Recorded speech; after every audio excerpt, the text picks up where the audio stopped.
Méditons avec le pasteur Ertis. Méditons avec le pasteur Ertis. Mardi 7 avril, nous méditons selon le programme de la Ligue pour la lecture de la Bible, programme intitulé Le lecteur de la Bible 2020, qui prévoit en cette journée de mardi 7 avril, Jean 18, 15 à 27. Et pour approfondir cette méditation, il nous est posé quelques questions. La première, y a-t-il un exemple à suivre ou à ne pas suivre? 2. Quelle vérité Dieu me révèle-t-il? 3. Quel verset m'interpelle le plus? 4. Pour ma prière, y a-t-il quelque chose que Dieu me montre, dont j'ai à me repentir, auquel croire et obéir, pour lesquels le remercier et le louer, pour lesquels lui formuler ma demande? Dans notre texte d'aujourd'hui, l'évangéliste Jean parle de Pierre qui a renié Jésus. Jésus est questionné au sujet de sa doctrine et enfin le double reniement de Pierre sur Jésus. C'est-à-dire que Pierre renie connaître Jésus-Christ 2 fois. Après qu'on ait questionné Jésus sur sa doctrine. Prions. Seigneur, nous ne sommes pas mieux que Pierre.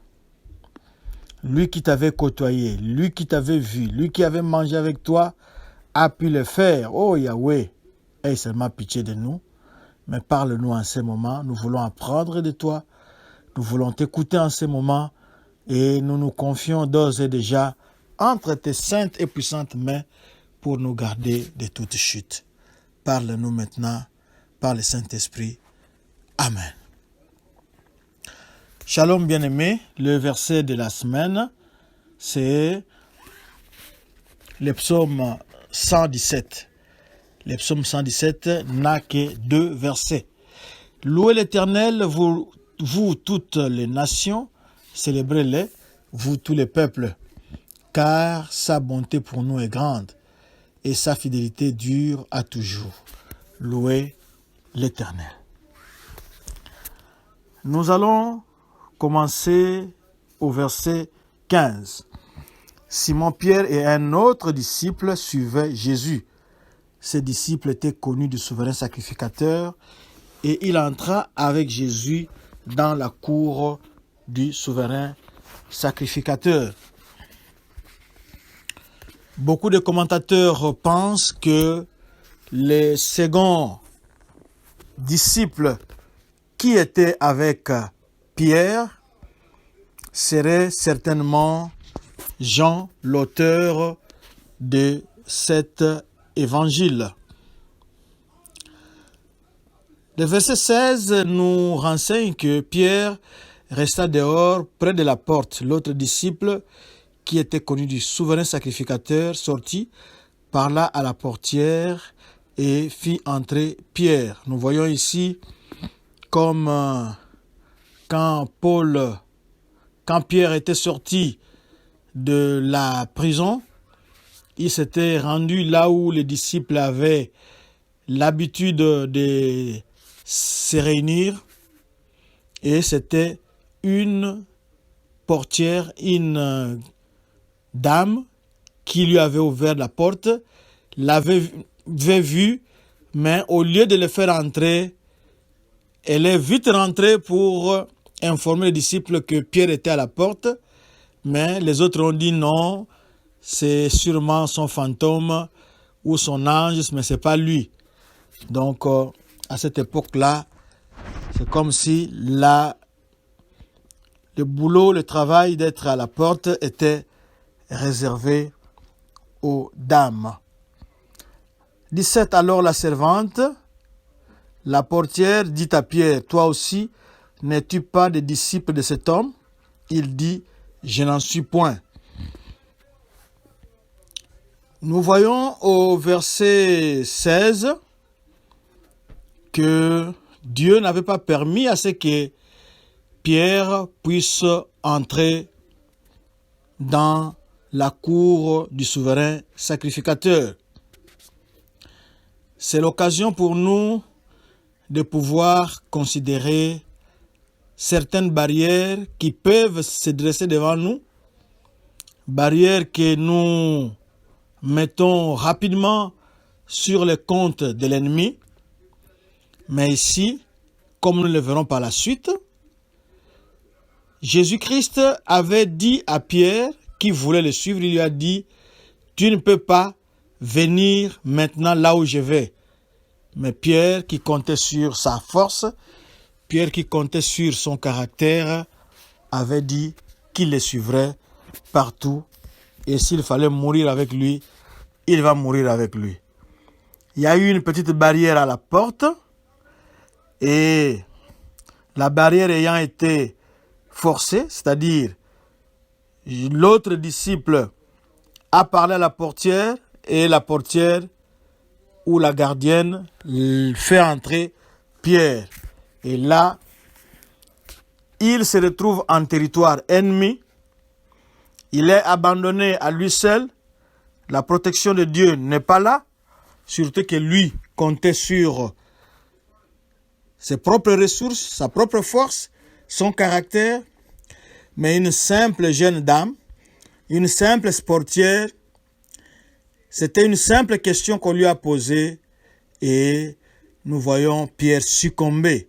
Il dit, je n'en suis point. Il renie le Seigneur qu'il est venu suivre jusque-là.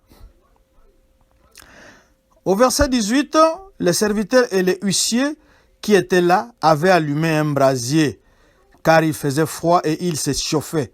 Pierre se tenait avec eux et se chauffait aussi. Nous voyons comment il était complètement en territoire ennemi. Et nous nous rappelons les paroles du psaume 1. Nous voyons Pierre qui se réchauffe avec les ennemis du Seigneur. Que nous dit le psaume 1? Nous le lisons. Heureux l'homme qui ne marche pas selon les conseils des méchants, qui ne s'arrête pas sur la voie des pécheurs et qui ne s'assied pas en compagnie des moqueurs. Pierre ici est assis en compagnie de ceux qui se moquent de Jésus, des ennemis de Jésus, ceux qui sont venus l'arrêter. Et rappelez-vous que tous ces événements, ces jugements ici, se passent la nuit.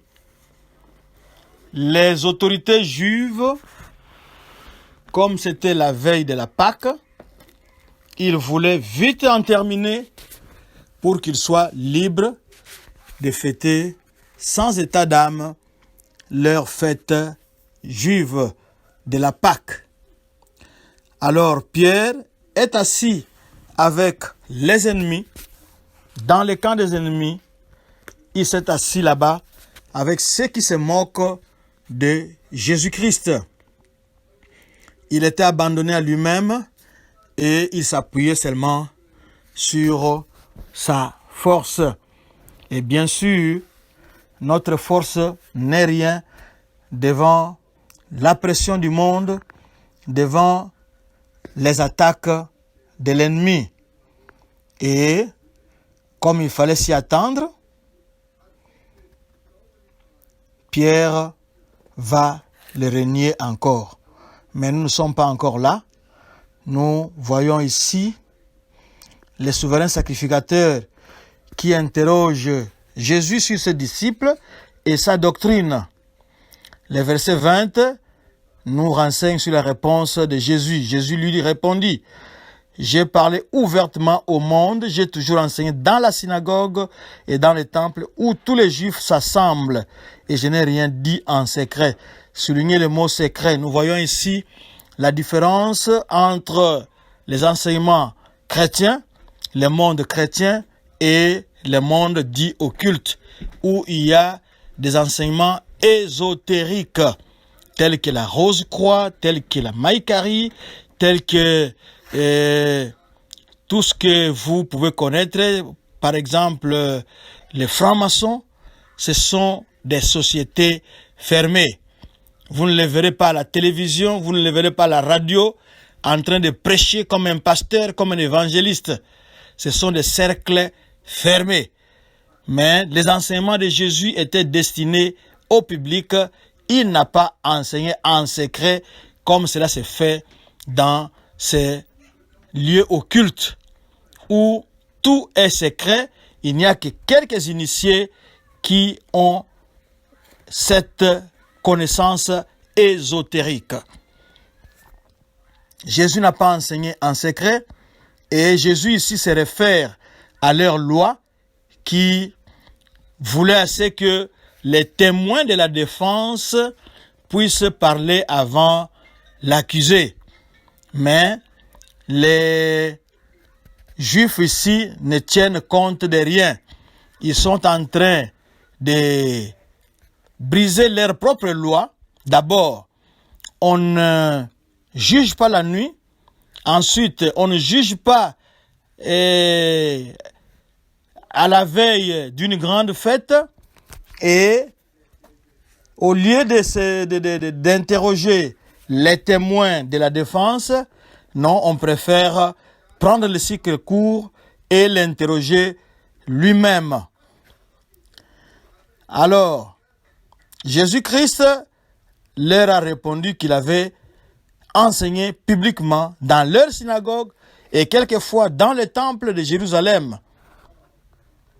Et bien sûr, quelqu'un dans l'assemblée n'a pas apprécié la réponse de Jésus-Christ, car au verset 22, à ces mots, un des huissiers qui se trouvait là donna un soufflet à Jésus en disant « Est-ce ainsi que tu réponds au souverain sacrificateur ?» Le soufflet ici, c'est la gifle. Il a giflé Jésus-Christ. Nous voyons, certains commentateurs ont dit que c'est la 5e fois que la loi est brisée, que la loi juive n'est pas respectée. Il y a la présomption d'innocence et le tribunal avait le devoir de protéger l'accusé, de protéger celui qui se trouvait devant eux. Mais nous voyons ici quelqu'un rempli de haine lui donner un soufflet, une gifle pour avoir répondu au souverain sacrificateur. Jésus était en train de les remettre sur le droit chemin en lui disant qu'il n'avait qu'à interroger ceux qui étaient des témoins, ceux qui avaient écouté les enseignements de Jésus. C'est à eux qu'il fallait s'adresser. Mais l'on préfère lui gifler. Alors, Jésus-Christ, au verset 23, en appelle à la conscience de cette personne-là. Il dit, si j'ai mal parlé, explique-moi ce que j'ai dit de mal. Et si j'ai bien parlé, pourquoi me frappes-tu? La personne sera bien sûr sans réponse parce qu'il ne saura pas prouver que Jésus avait mal parlé. Or, Jésus était en train de leur rappeler la loi qui voulait que les témoins parlent avant l'accusé. Les témoins de la défense devaient parler avant l'accusé. Alors, il s'adresse au souverain sacrificateur et en réponse, il reçoit une gifle pour avoir mal parlé, entre guillemets. Et si Jésus avait bien parlé, il ne pouvait pas aussi expliquer pourquoi on l'a giflé. Anne l'envoya lié à Caïphe, le souverain sacrificateur. Ça, c'est au verset 24. Nous avons dit qu'il y avait 2 souverains sacrificateurs à ce moment-là. L'un avait été nommé avant, mais démis par les Romains. Or, cette fonction, d'après la loi juive, était une fonction à vie. Et celui que les Romains avaient remplacé, c'était Caïphe. Et il y a eu un pré-interrogatoire avec Anne. Maintenant, on l'envoie à Caïphe pour la conclusion. Mais tous ces procès plutôt étaient illégaux. Il se passe la nuit. On ne tient pas compte du respect de la loi juive. Et les Romains, en ce moment-là, étaient absents parce qu'ils y sont contentés seulement d'accompagner ceux qui arrêtaient Jésus-Christ dans le jardin de Gethsemane. On l'amène chez le souverain sacrificateur et ils se retirent dans leur campement. Et maintenant, ce sont les Juifs qui essayaient de juger Jésus-Christ et de le condamner selon leur propre loi. Au verset 25, Simon-Pierre était là et se chauffait. On lui dit, toi aussi, n'es-tu pas de ses disciples? Il le nia et dit, je n'en suis point. C'est ce que nous avons dit là-bas. À cause du froid, il préfère être au chaud avec les ennemis du Christ. Il s'assit avec ceux qui se moquaient de Christ. Il est complètement en terrain ennemi et il s'appuie sur sa propre force. Mais sa propre force ici l'a abandonné. Il préfère nier, ne pas connaître Jésus-Christ. Mais le verset 26, quelqu'un revient à la charge. Vous vous souviendrez que hier nous avions dit que Pierre avait une épée qu'il avait tirée et coupé l'oreille d'un des serviteurs de ces souverains sacrificateurs ici. Il y avait un groupe de gens qui étaient venus arrêter Jésus et l'un de ces personnes-là était le frère de celui à qui Pierre avait tranché l'oreille, avait coupé l'oreille. Et celui-là dit, oui, je t'avais vu avec Jésus-Christ certainement dans le jardin. Il n'a pas donné les détails pour dire, d'ailleurs tu avais coupé l'oreille de mon frère. Il n'a pas dit ça, mais Pierre préfère garder sa ligne, c'est-à-dire nier pour la troisième fois. Et en ce moment-là, les coqs avaient chanté comme Jésus-Christ le lui avait bien dit au départ. Ne me suis pas, il dit, je vais te suivre. Partout où tu seras, je serai prêt à mourir avec toi. Et il arrive ici, pour la troisième fois, c'est en ce moment-là que le coq va chanter et la conscience, les paroles de Jésus-Christ vont remonter dans sa mémoire, dans sa conscience, qu'il avait été prévenu qu'il régnerait son Seigneur 3 fois. Pierre n'est pas le seul dans ce cas. Nous voyons dans ce texte ici les disciples qui avaient abandonné Jésus-Christ. On l'a laissé seul, on l'a abandonné. Et les leaders religieux qui essayent de les juger, mais d'une façon injuste, ils ne respectaient pas leur propre loi.